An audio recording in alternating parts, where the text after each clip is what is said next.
So I want to find out from you, is this a challenge for you in your business and your personal life? It has been a challenge for me, and it's something that I've wanted to talk to today's guest about for quite some time on the Hot and Healthy show. It's around your personal finances impacting your business finances and how to solve that problem. So welcome to another episode of the Hot and Healthy show. I'm your host, Nicole Van Haddam, holistic success coach, TEDx speaker, and 3 times best-selling author. My guest on the show today is Melissa Meagher, and she is a money coach from Talking Money. And today we're going to be talking about financial self-care and the impact on your business, both good and bad. So if you're tuning in for the first time, go and check out all the episodes on YouTube and on NicoleVanHaddam.com. Both we've got podcasts and the TV show, so you can tune in however it suits you best. So welcome to the show, Melissa.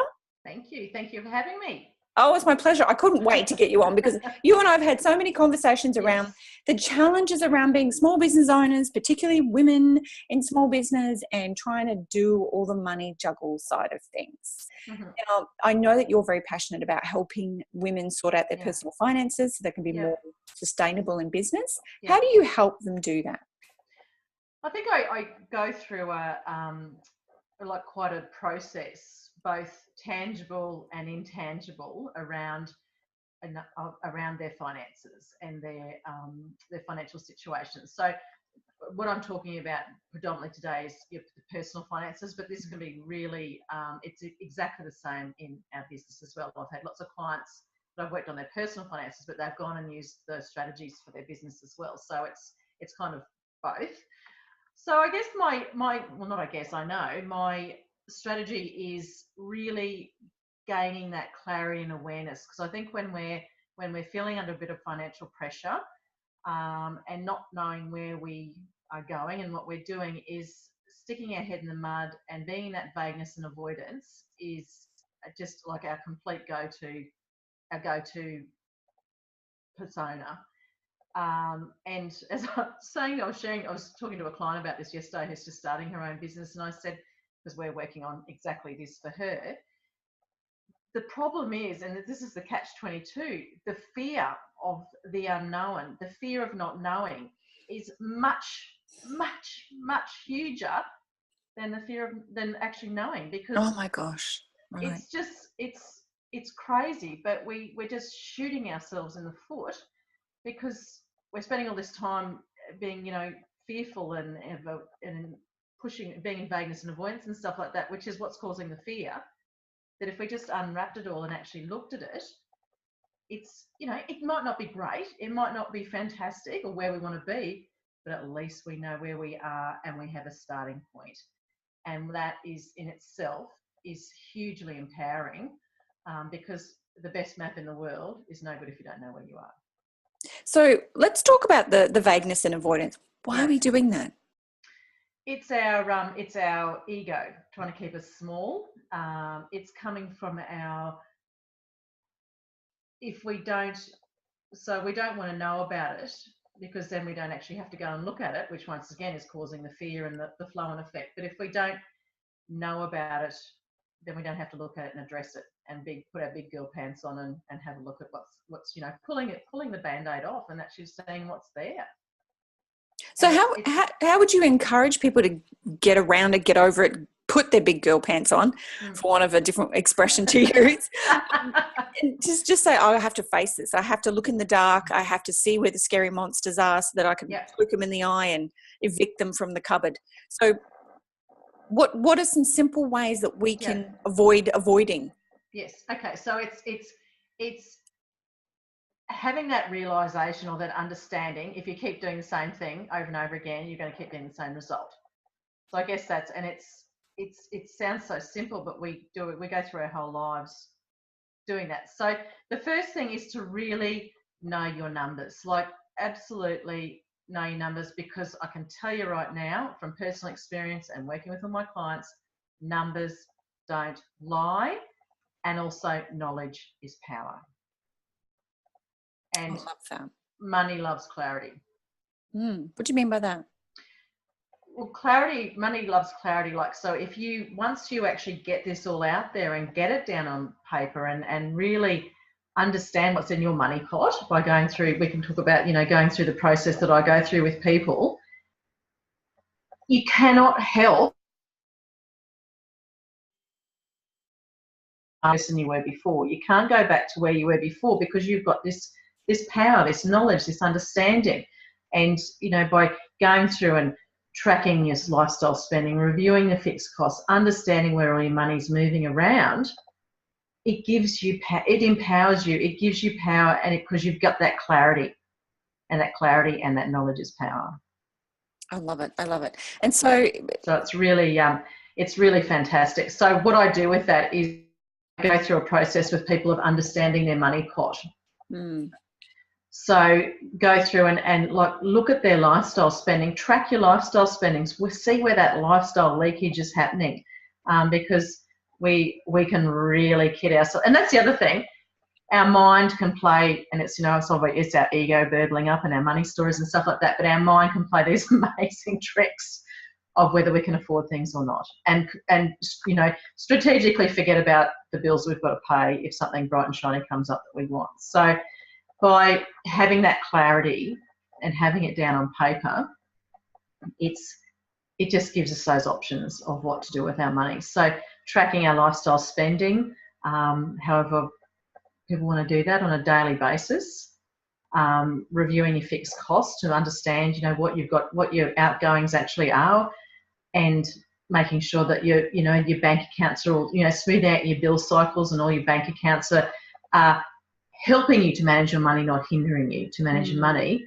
And so it's as, you have that clarity and awareness, but also the efficiency that everything's all flowing and going going the way it should be going. And particularly if you're in business, is you understand what you need to bring in to cover your cost of living. Because as particularly when you're starting out in business, you need to factor that as in an expense of the business, because until you're generating an income to be able to pay that, you need to get that money from somewhere. Right. And so you need to have that clarity around what your cost of living is. So I work with new business owners to really nail, and people that buy franchises and stuff like that, to really understand what their cost of living, what that baseline cost of living is, and then factoring that in as an expense in their business, because that's got to be, that's fundamental. That's got to be covered. Yeah, absolutely. So let's talk briefly about the lifestyle leakage. Yeah. What are some of the simple ways that people are leaking money? Well, I think we all know what our big costs are. We all know what our big ticket items are, our rent, our utilities, all that sort of stuff, because they're big amounts. But I think it's it's the bits of the coffees, the takeaways, the bottles of wine, just grab something down the street for the kids, or whatever it is.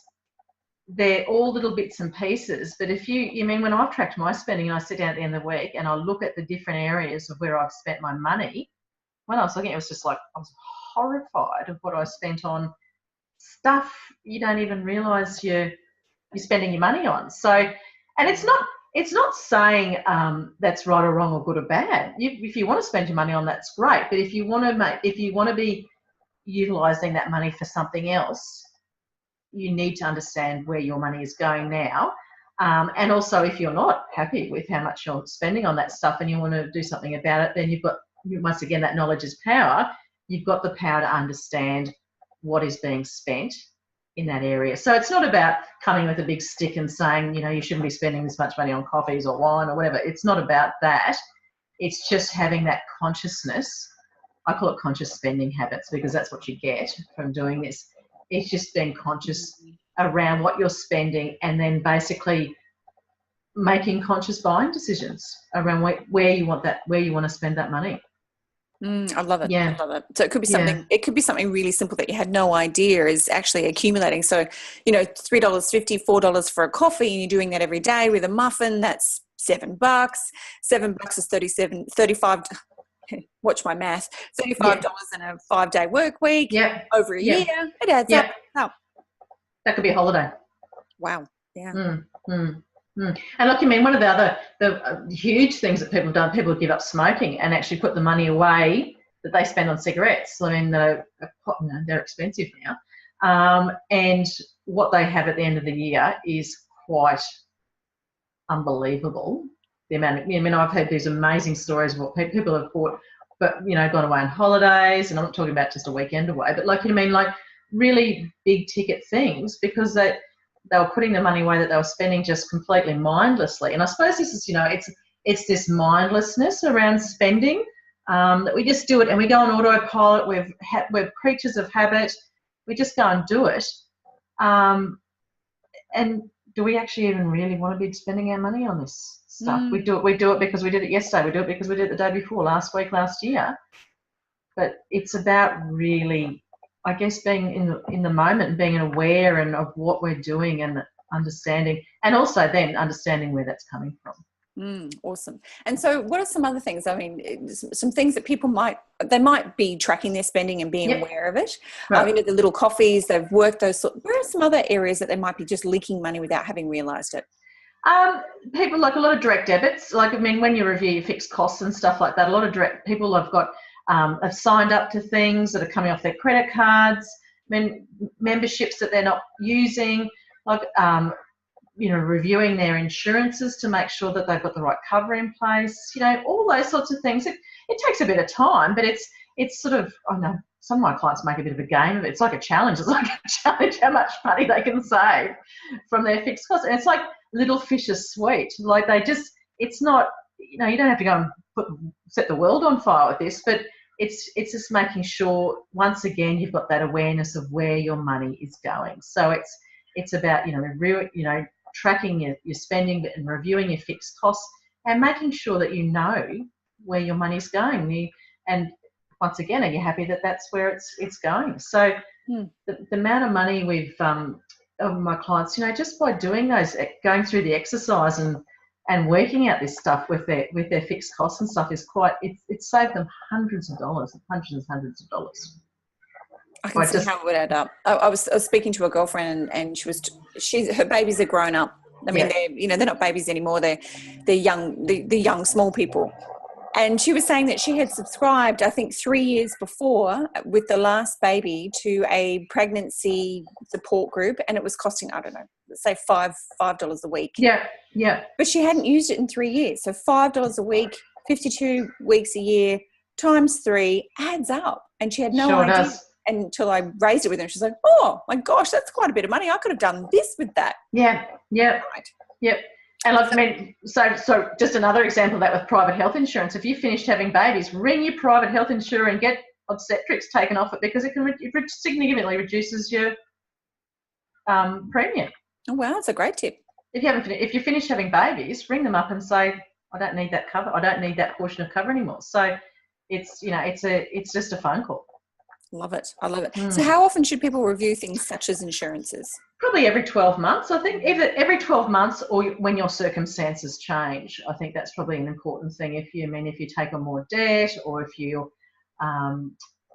it's just circumstances change. But the other thing is making sure that you've got the right, it's about the dollar figure, but it's making sure you've got the right cover in place, or that what you're paying for is actually, you understand what it is. So that's the other important thing. Clients just ringing their current provider and saying, I'd really like a review. I'm having a look around, because they funnily enough don't ring you up with these amazing offers. But once you say, I'm just having a bit of a look around, and I'd really like to review my cover to make sure it's the right cover for me. So, I mean, for me, the other day I had a review of my home and contents in my car, and I thought I had accidental cover, and I didn't. And so I changed providers. It didn't change my premium that I was paying. It was pretty much similar, but I actually uncovered for what I thought I was covered for, where I didn't realise before I didn't have this cover in place. So it wasn't the dollar figure for me. It was making sure that I had the right cover in place. Right. That's a catch, isn't it? Yeah. Catch. So one of the things I do quite regularly, and I've made it a bit of a game with one of my brothers, is to look for the best mobile phone coverage with the best data package. And the best international minutes and all that sort of stuff. And so he's sending text messages and I'm sending him text messages, and made it a bit of fun. But I've actually saved quite a bit of money, because he keeps highlighting, listen, for less money you can get more data coverage. Wonderful. And so it's just being having that awareness of you know, and making And so probably doing it every 12 months or whatever plan. You mean if your mobile phone's every 2 years, making sure that you review it when you come off your plan or whatever it is.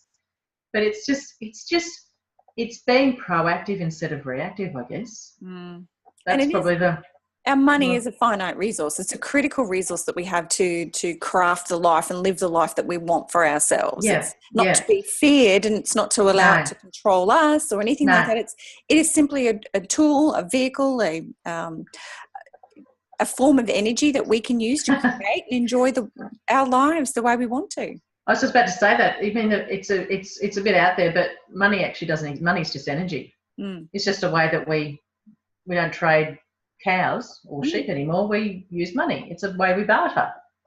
So it's what the association, the stories we tie to the money is what is the big ticket, the big factor. Yeah. Right. And so what are some of the money stories people tell themselves that they need to kind of get over?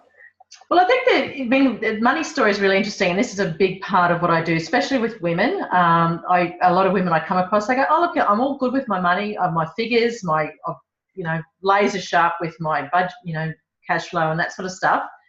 But they say, "I know I've just got this feeling in my chest that something is holding me back," and and to me that's that's right. Okay, we're on.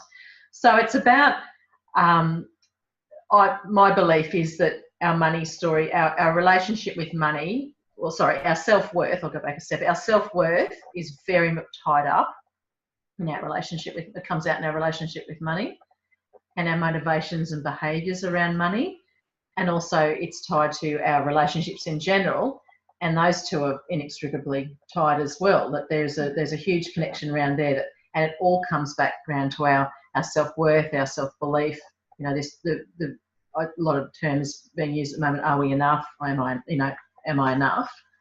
And so what I do with people is to go back and actually look at where these laws or these ingrained beliefs are coming from, and they're coming from our childhood. That's where by the age of 7 we form all our core beliefs.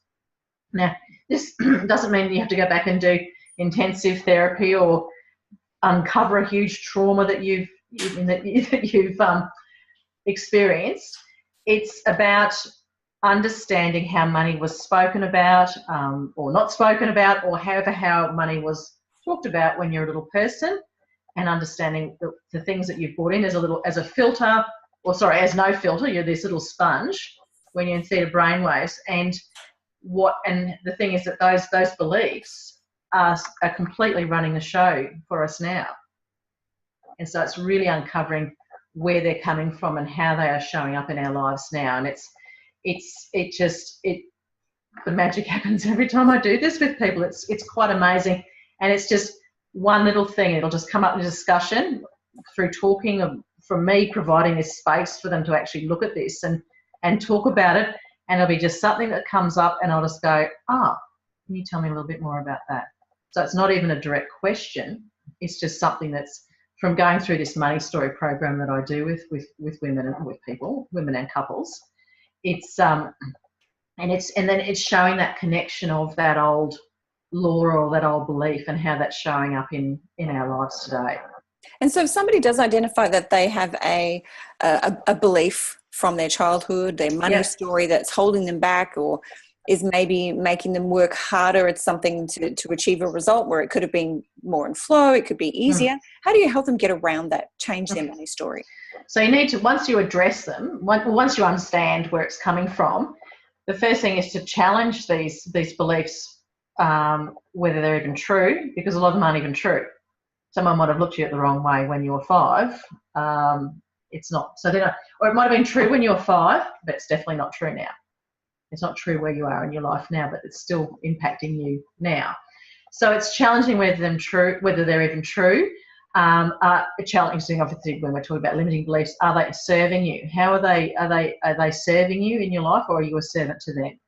And so so that's done, is then, okay, we need to replace these beliefs with a positive, relevant, fantastic, true set of money beliefs that are actually real for now. And so that's going, you can't snap your fingers and undo a lifetime of beliefs, but it's going through, and what I do with people is a lot of, go through a lot of daily routines and rituals and stuff like that, of just owning who you are now, and not being driven by whatever these are in the past. And because the thing is, what happens through our lives, that they keep showing up and they keeps going, see, told you so, see, I told you so, see, I told you so.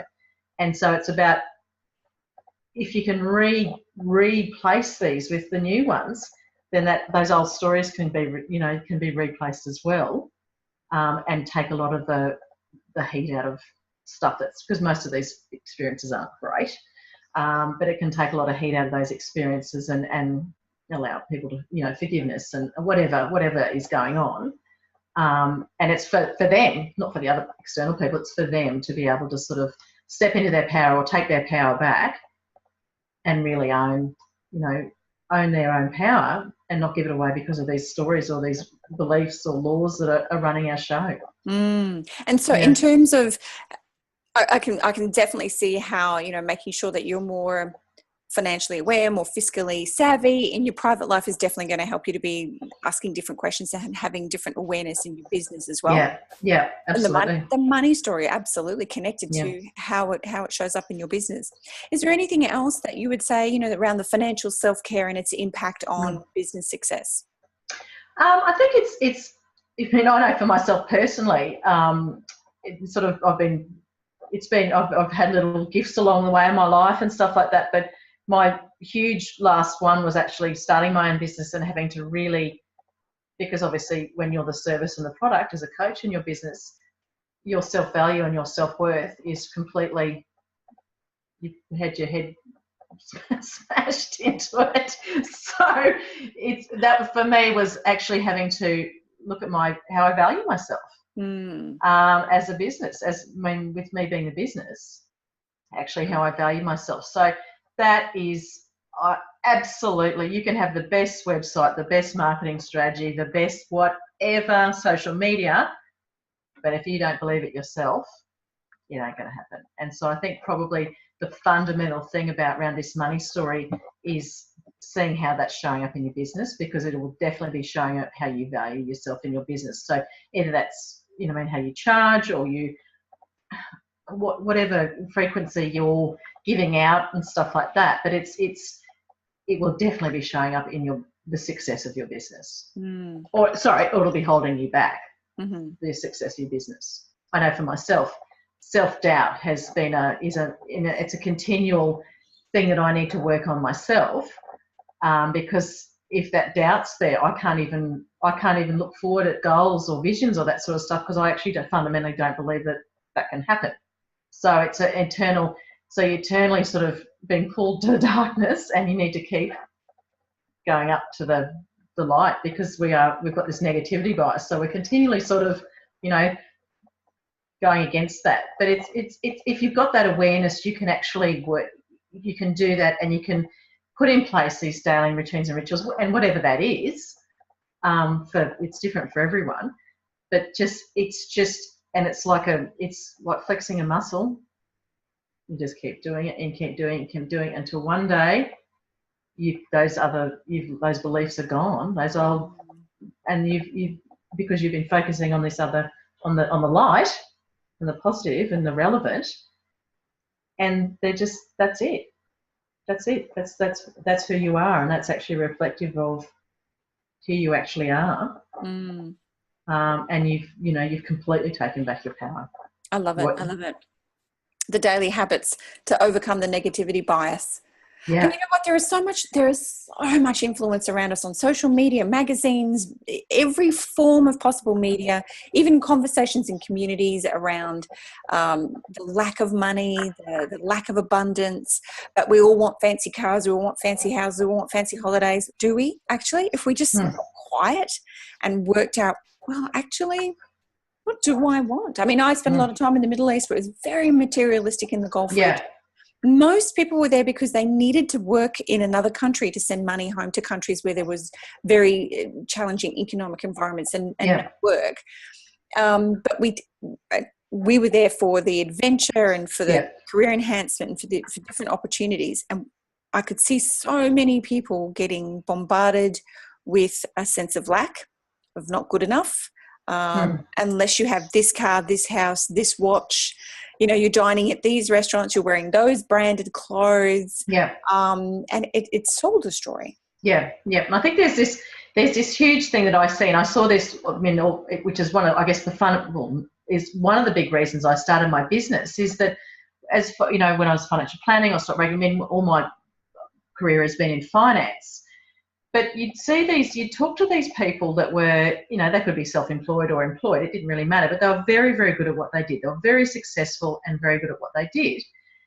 But the thing is that there was this expectation that because they were good at what they did, that they were good with their money. And a lot of times, more times than not, they weren't, because there was completely no correlation between a lot of these people were in finance as well. But there was no correlation between being good at what they were doing and being good with money. But because there was expectation, there was a huge embarrassment factor around that. Also bring in, money is still a taboo subject. It's still not polite to talk about money. It's still not, you don't talk about money. It's, in company. So there was sort of that coming in. And then from the other side, how do we define success, power, status, exactly what you're talking about in our society? It all comes back to money. And also, and the keeping up with the Joneses, which is trying to fill your cup up externally. You get that external validation instead of looking internally at your money story. It's, filling that up externally, which is what, some of the stuff you were talking about. But we're just being smashed and bombarded by this materialism or money or what we think we should be doing. And it's not meant, don't get me wrong, I want to be very, very comfortable, but for me, for myself and my children, that's about freedom and choice to go and have adventures. It's not about having a big flash house. It's not about having a big flash car. I can honestly, hand on my heart, say if I had a lot of money, I probably still wouldn't. Those things still wouldn't be important to me, because they never have. Would I be having grand, fantastic adventures with my children? Absolutely. Would I be doing lovely things? Absolutely. But it's just, so it's what we were talking about earlier, about working out what is important to us and aligning our values with what we spend our money on, because I think there's probably a big disconnect with that around, because we're being so influenced by our external world, that there's this whole disconnect or, imbalance with what our values are, or do we even know what our values are, what our core values are, because our decisions around money should be coming from internally, not what our mate next door, what car our mate next door is driving. Right. So, yeah. And if you can distract people from their inner richness, and you keep distracting them outside of themselves, it's very easy to get them to buy things they actually don't need and perhaps don't even want, because you just keep distracting them from the fact that actually all joy comes from inside out. It doesn't come from a thing outside of you. It comes from the inside out. So we've talked about knowing your numbers. Yep. And stopping the money leak by being more consciously aware of your spending and tracking it on a daily basis or a more frequent basis, and then having the courage to have a good look at it and go, is this a need or a want? Absolutely. Maybe just saying, okay, I'm okay with the amount of money I'm spending on whatever I'm spending my money on, or making some tweaks there. Then the second one was knowing your money story and having a good look at your beliefs. Yeah. And then also looking at the influences that are around you from external that are saying, be this, do this, have this. How do those things therefore impact how you run your business? Well, I think once again, you can get very caught up in the doing, or having to have all the bright, shiny things. I know when I first started my business, it was complete overwhelm, because everyone is very well intended and helpful and stuff like that. But I thought I had to have all this stuff, and I didn't even really know. I didn't even have my messaging completely right, so it wouldn't have been possible. But you feel like you're under this pressure that you've got to have all this stuff. Once again, all this stuff. Now, I'm not for a moment saying you don't need this stuff, but do you need it all? And do you need to spend all this money on this external stuff for your business to be successful? Right. Yeah, I have seen a lot of what I call opportunistic vulturing. So there's a lot of Yeah, people getting into business and then going, well, I think I need funnels and I need a website, I need to write a book, absolutely. I need to have this technology and I need to have this level of laptops. Like, really? Do you? Yeah, yeah, yeah, Just calm it down, have a good absolutely. strategic look at what you actually need and when you need it. Yeah, yeah. Because maybe you do need them all, but you don't need them all now. It can be Exactly. done stage 1, stage 2, stage 3 of your business. Yeah, yeah. And look, I mean, the thing is, I mean, I got very caught up that in early days in my business because once again, around my value, I had to have this, I had to have that to make me. I was looking for that silver bullet or that, quick shiny fix externally for my business, and it wasn't about that at all. It was about me stepping back and doing some really pretty heavy work on myself around actually how I valued myself. And so I've stripped everything back. It's not having an impact. It's added huge value to my business and the growth of my business and how it's going and that sort of thing. It hasn't been a detriment to not having the the funnels and the whatevers and everything like that. There are some basic things that you need, but I'm my business. So my thing is to go out and talk about my business and speak and that sort of thing. It's not spending huge money on campaigns and stuff like that. Absolutely, that will come, but it doesn't have to happen tomorrow. No, right. Absolutely. Yeah. And so who's your ideal client? Who do you love working with and how do you help them? I love working with people who really have had that realisation, that feeling in their chest that something's not quite right. And a lot of these people have done quite a lot of growth. Done a lot of growth and stuff like that, but they still feel that there's something holding them back, and are really open and committed to having a look at that. I always, we've talked in the past, I come in on the money, but it's actually never about the money. The money is a symptom of something else that's going on around this, our self-worth and stuff like that. So I actually support, I work with a lot of women around empowering them they might have been in a situation where they weren't, either in a relationship or circumstances in their life, something's happened. But I also work with, women, probably the 30 to the 50 age bracket, but there's always the outliers. I'm working with this magnificent lady who's 70, and she's just an absolute powerhouse. And she's looking at this stuff at 70 years of age. Wow. Like, it's just never amazing. Too late. No. And we always laugh. Can you teach an old dog new tricks? And I can absolutely tell you that we can. Like she was so surprised herself. She surprised me of being so open. But she knew that she had to do something to make a difference, and so she was very open and very committed to doing some changes and working through this stuff. So predominantly women. I work with couples as well, but it's always the female that I connect with. So she could be single, in a relationship, employed, self-employed, widowed, divorced, red, white, green, pink, blue. But it's just women are always who I connect with. Right. And it's more around the mentality rather than an age or a I think so. Situation. Yeah, absolutely. It's where they are, because I've become very, I guess, direct with people that I won't work with people that are unless they're willing and ready to change, because we've all had the experiences of clients, working with clients as coaches that weren't necessarily there ready, not right or wrong or good or bad. It's just that they couldn't get the full benefit of going through the process because they just weren't ready. Right. And you have every right to choose who you do and don't want to work with. Yeah. So how can people connect with you? Okay, so I've got, they can give me a call on my phone, so 0417 614 854. I do have a website. They can contact me through www.talkingmoney.net.au.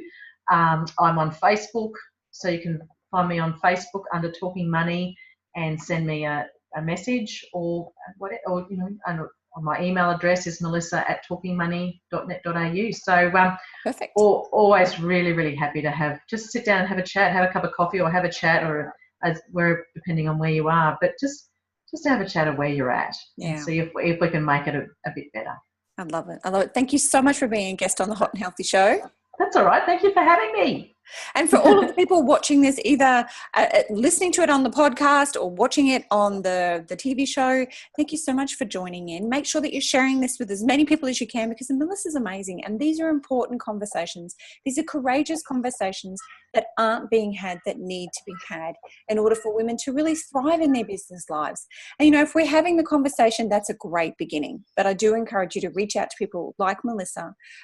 She's very accessible. She just shared all her links with you, and make sure that you do take advantage of that and just have that conversation. Be a little bit open to change, see where it could lead you, and it could be the one thing that you need to take your business to the next level, to give you that confidence, avoid burnout, and truly, truly thrive in your business life. Make sure you're checking out all the other episodes at NicoleVanHaddam.com, and I look forward to another guest in the near future. And in the meantime, be hot and healthy.